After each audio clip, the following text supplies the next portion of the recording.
What if Monkey D. Luffy, while looking along the Grand Line, came across a Death Note? A power that lets him decide who lives and who dies. How would his adventure change? Would he use it to kill anyone, or would he even understand what it was? Well, today, I'll answer all those questions on what would happen if Luffy had a Death Note.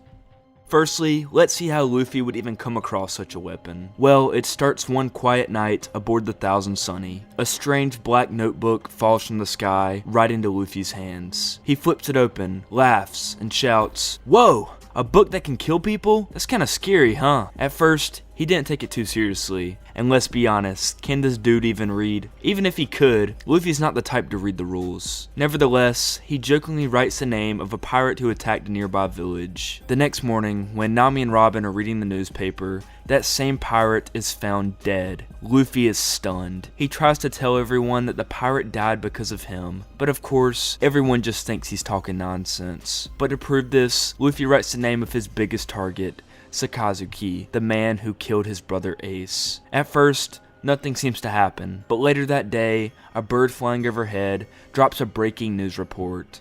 It reads, "The Fleet Admiral of the Navy is found dead." The Straw Hats are stunned, and for the first time ever, Luffy looks afraid of something that isn't alive. While Luffy is partly happy that an evil man was killed, he also feels sad that he was defeated by someone without laying a finger on them. It's almost like cheating the system. But to cheer himself up, he eats some meat, and soon after takes a nap, quickly forgetting about this newfound power. The rest of the Straw Hats meet up while Luffy is asleep to discuss the Death Note power. Nami and Usopp believe the crew should use the Death Note to their advantage to kill corrupt marines and pirates. However, Zoro and Sanji believe this power is too much for any human to hold, and they have no right to hold the power of a god. But Robin sits quietly in the back, listening to the discussion, and she believes the notebook is something far greater than they realize. When Luffy awakes, Robin meets with him and has a heart-to-heart about the Death Note. She tells him that with this power, he can achieve all his dreams and get rid of anyone in his way with just a name. Robin says this while secretly wanting him to wipe out the world government as well, for revenge for what they did to her hometown.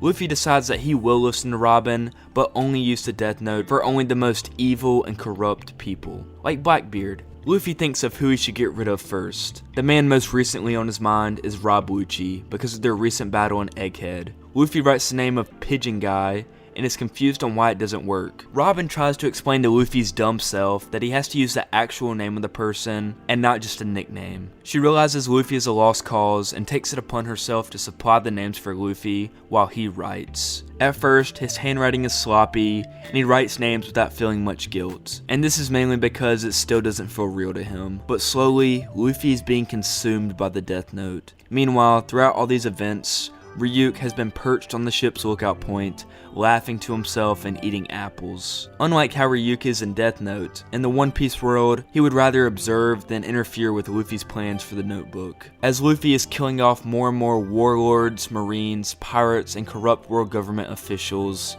he becomes more desensitized to death. In Luffy's mind, his sense of right and wrong is starting to blur. Zoro and Sanji notice him changing. Zoro says Luffy sounds like a marine now, and Sanji thinks using a godlike power to achieve your dreams is cheating. Brook, who knows death better than anyone else in the crew, says that the power to decide life or death always corrupts. But despite his crewmates' concerns, he keeps on writing the names that Robin is supplying. At this point, the world government has taken notice of all these deaths, and worry that this is the work of an ancient weapon that they don't know about. The world government tries to keep these deaths on the down low, but the public is already finding out. The people start whispering of a divine being judging criminals. Instead of fearing Luffy, the people start worshipping his actions. The five elders also know their time is coming as well, and they go into hiding, not knowing that all Luffy needs is a name and a face. A few weeks have passed, and by now, Luffy is spending all his days alone in the dark, writing names. Nami, after becoming too worried, reaches out to Shanks to try to save Luffy. Shanks is shocked that the pirate god everyone is whispering about is actually Luffy, the boy he saved all those years ago. Without hesitation, Shanks sets sail to meet Luffy in person. Robin, realizing Shanks may stop Luffy from using the Death Note, tries to find the true name of Shanks to get him out of the way. She scours ancient books and scrolls in her collection to find any clues. Fast forward, when Shanks finally arrives a week later or so, Luffy is in an awful state. His skin is pale, his eyes are nothing but dark circles, and he reeks. With the Death Note, Luffy has created a world without war and with far less evil, but at the same time, the world is without freedom, and Luffy himself has lost his own freedom. Shanks, seeing him in this state, says these words to him: "You wanted to be the Pirate King, not God." For the first time, Luffy hesitates. He looks at the book, then at his crew, broken by his choices. And then, in his final act of humanity, Luffy writes his own name. The crew watches Luffy have a heart attack and die right in front of their eyes. Everyone is in disbelief that their captain, the future Pirate King, has just died by his own hand. That is, everyone is shocked besides Robin, who is lurking behind them because she knows her plan is coming true. Shanks is trying to come to terms with what he has just witnessed, as Nami tries to explain to Shanks the power of the notebook with tears in her eyes. Shanks, realizing the pain this weapon has caused, attempts to pick it up and burn it to ash so this power can hurt no one else. But just as his fingers touch the notebook, he falls face first on the ground and dies. One of the 4 emperors is now dead. Everyone starts freaking out, and in the middle of the chaos, Robin retrieves the notebook and goes into a lower section of the ship. Turns out before he arrived, Robin had found the true name of Shanks and wrote in the notebook that if Shanks touched it, he would die. While Luffy dying wasn't originally part of her plan, she doesn't really care, because this power will bring peace to the world in her eyes, and a few casualties along the way are worth it. Robin decides it's time to leave before the crew catches on to her, and she sneaks off the ship in Frankie's submarine. She travels until she reaches a remote island far away and continues writing names. She has a whole list of names she has been waiting to kill, but couldn't convince Luffy to kill.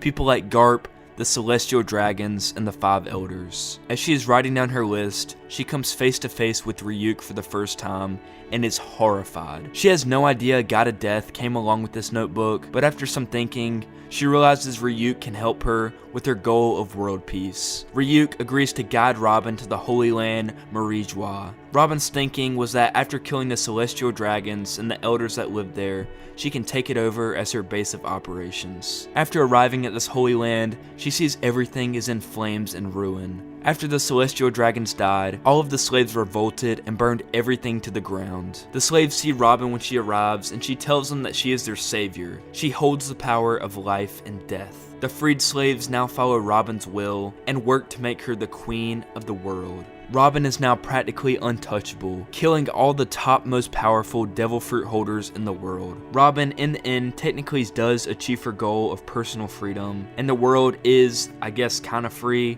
but it definitely isn't peaceful. Death still goes on every day at the hands of Robin, and many live in constant fear. However, after a few years of her reign, the rest of the crew has finally tracked her down, hoping to get their revenge. Robin killed their captain, betrayed their crew, and ended countless lives. Sanji and Zoro, filled with rage, go at Robin at full force. As they approach her, she writes down their names frantically, but Ryuk is tired of her easy victories and takes the notebook right out of her hands. Zoro and Sanji pause and are in shock as they see Robin start coughing and then die from a heart attack right in front of their eyes before they can even touch her. This is due to Ryuk finally ending this mess, writing the name of the Queen of Death, Robin. It's clear to see the Death Note power corrupts anyone, and now that the Death Note power is gone from this world, Luffy can finally rest easy in the grave, and his smile can finally return.